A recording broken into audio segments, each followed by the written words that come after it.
수상한 소포 공포, 괴소포 공포입니다. 정체불명의 소포가 배달되면서 관세청도 입장을 내놓았습니다. 영상으로 만나보시죠.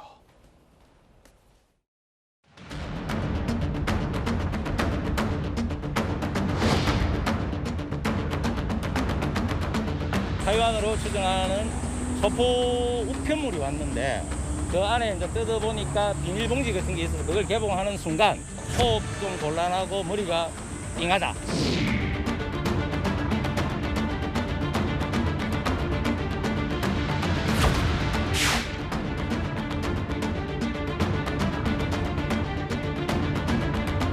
파란색 고기 같은 거 나왔습니다. 흰색 가루 같은 물질은 없습니다. 국내 반입이 되지 않도록 조치함으로써 국민들의 불안이 빠른 시일 내에 해소될 수 있도록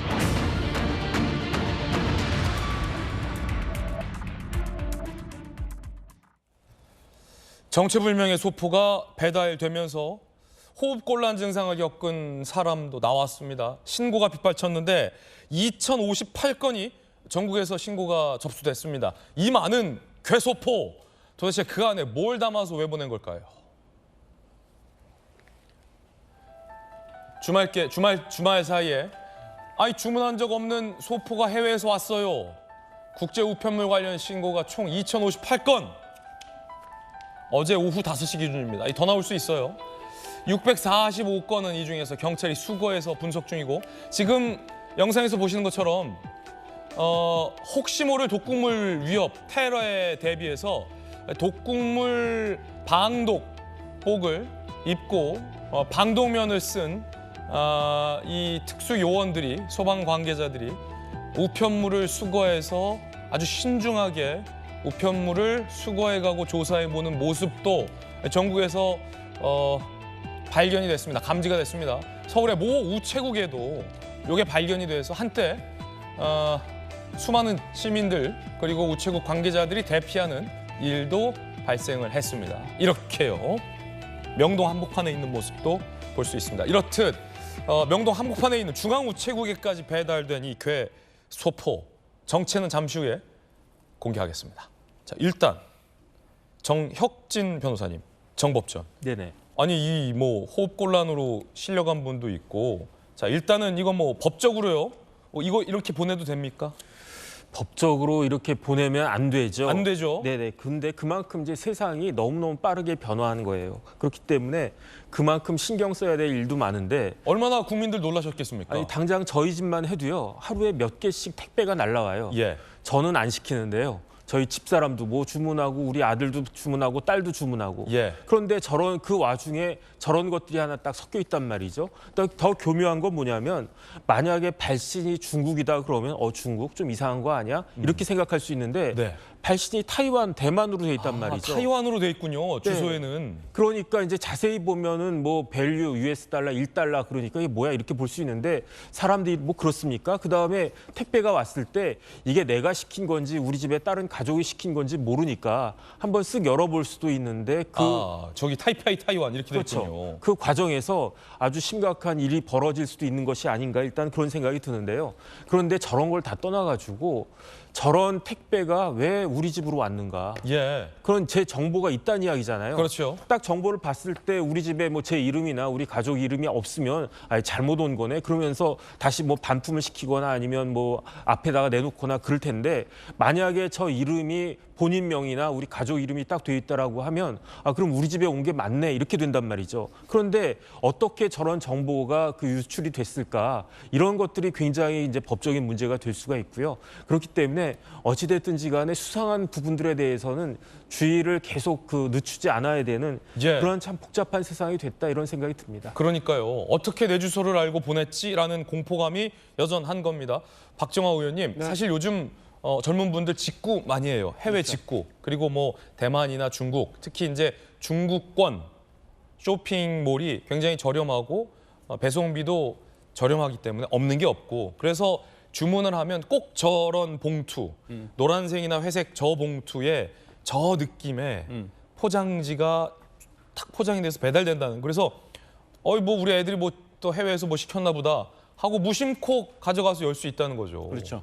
이게 이제 그 정혁진 변호사님 좀 전에 말씀 주신 것처럼 내 주소를 어떻게 중국에서 알고 예. 라는 이 개인정보 차원도 있지만 사실은 제가 만약에 저는 상상을 해보면 현대전이 시작이 되면 저런 식으로 사회를 혼란시키면서 시작이 될 것 같아요. 그러니까 그 우리 집에 택배가 배달됐는데 우리 애가 시켰나 보다라고 무심코 열어봤는데 그래서 이상한 유독가스가 나오기 시작하고 이게 공기 중에 퍼지기 시작하고 예. 또 다른 물질들이 막 전국에 몇천 개씩 몇만 개씩 퍼지면서 있고 그다음에 우리 뭐 비행기, 지하철, KTX 이런 것들이 막 저 신호가 이상해지면서 아주 전국이 아수라장이 혼란이 나온 이런 상황이 오면서 아마 사회가 교란되고 혼란스러워지고 전쟁이 막 발병할 텐데 이런 것들을 상상해 보면 지금 저게 얼마나 무섭고 걱정스러운지 알 수 있는 거예요. 처음에 우리가 발견했을 당시에도 굉장히 많이 긴장을 했었던 이유가 울산에서 발견했는데 이게 뚜껑을 열었는데 뭔가 가스 같은 게 나오면서 속도 미식거리고 머리도 띵해지고 이래가지고 혹시 이거 정말 몇 년 전에 있었던 그 이상한 것 아니냐라고 신고가 들어가서 예. 있었다는 거 아니에요. 그러니까 상상하지 못하는 일들이 굉장히 많이 일어나고 뭐 하나하나 굉장히 조심스러운 세상이 되어가는구나라는 걱정스러운 면이 좀 들었습니다. 이게 어제 뭐 재난 문자 비슷하게 대만이나 이 해외에서 시킨 적이 없는 소포가 오면 절대 열지 말라. 이런 저 긴급 재난 문자까지 발송했는데 이건 잘한 것 같아요. 울산, 대전뿐만 아니라 뭐 서울까지 나오지 않았습니까? 저게 그 뉴스 속보를 통해서 우리 국민들 많이 보셨는데 사실은 미처 그 뉴스 접하지 못한 분들이 많았기 때문에 저렇게 위험성이 있거나 혹은 위험해질 수 있는 문제에 대해서는 그리고 아직 밝혀지지 않은 걱정스러운 문제에 대해서는 저렇게 일찌감치 전 재난 문자 보내서 국민들이 경각심을 갖도록 하는 거는 잘한 것 같아요. 그래서 만사부려 튼튼이라고 예. 이 위험한 문제에 대해서는 저는 좀 더 과하게라도 해야 된다고 생각합니다. 저 문자 받고 나서 또 다시 한번 경각심을 가졌던 그럼요. 국민들도 많았을 거라고 보여져요. 자, 그럼 누가 보냈냐? 왜 보냈냐? 뭐가 들었냐? 목적이 뭐냐? 이게 많은 국민들 사이에서 가장 큰 궁금증일 것 같습니다. 오늘 김지혜 노직구 시청하시면 이 궁금증 모두 풀 수 있습니다. 바로 공개하겠습니다. 누가 왜 보냈을까? 함께 보시죠. 어디서 왔나? 중국 광둥성 선전에서 최초 발송한 걸로 일단은 분석되고 있습니다. 경유지가 대만이에요. 그래서 주소가 타이완으로 기재되어 있는 건데 이 일종의 뭐 전략 같아요. 사실은 원래 발송한 곳의 발송지가 아니라 대만 경유지가 발송지로 돼 있다는 것. 이 좀 약간 이상합니다. 그리고 대한민국에 도착합니다. 어쨌든 중국 광둥성에서 보낸 거다. 자, 왜 발송했냐? 현재로서는 브러싱 스캠으로 추정됩니다. 무작위로 소포를 보내서 실적을 부풀리는 행위. 브러싱 스캠이 의심된다. 자, 발견 시 대응 방법. 우편 봉투에 청화 포스트, 중화 포스트라고 돼 있으면 이거 괴수포입니다. 발신지에 타이페이 타이완 개봉하지 마시고 즉시 신고해 주시기 바라겠습니다. 김영주 의원님, 네. 중국 전문가시잖아요. 이게 광둥시에서 보낸 건데 대만을 경유해서 한국으로 오도록 했네요. 일부러 이런 거죠. 그렇습니다. 아무래도 이제 중국에서 오는 부분에 대해서는 또 더 검색이 강화될 수 있기 때문에 아마 경유 소포 이런 제도가 있나 봐요. 예. 그러니까 중국에서 보냈지만 대만에서 다시 주소를 다시 여기서 중화 포스트라고 하는 공식적으로는 대만의 공식적인 우편국을 의미하는 겁니다. 중화 포스트, 청화가 아니라 중화 포스트. 예. 그래서 실제적으로 뭐 그전에 정부 기관이었고 2003년부터 이제 민영 기관으로 넘어오는 기관인데 어쨌든 이건 공식적인 타이베이에 있는 대만 우편국을 의미하는 거고요. 아, 그러니까 사실은 소비자 입장에서는 국민 입장에서는 의심하기가 조금 더 어려웠던 것 같아요. 예, 왜냐하면 작은 제품들이 다 전 세계에서 이렇게 직구를 하지 않습니까? 예. 사실은. 그렇기 때문에 전혀 별로 의심 없이 받아들일 수 있는 그런 제도가 됐다는 거고 실제로 그 말하면 광동성 선전이라고 하는 건 IT 테크놀로지가 굉장히 발전된 곳입니다. 예. 그러니까 가령 온라인 쇼핑몰이 굉장히 많을 수 있고 그런데 지금 선전시의 지역 경제 사정이 별로 안 좋거든요. 광둥성 선전시. 예.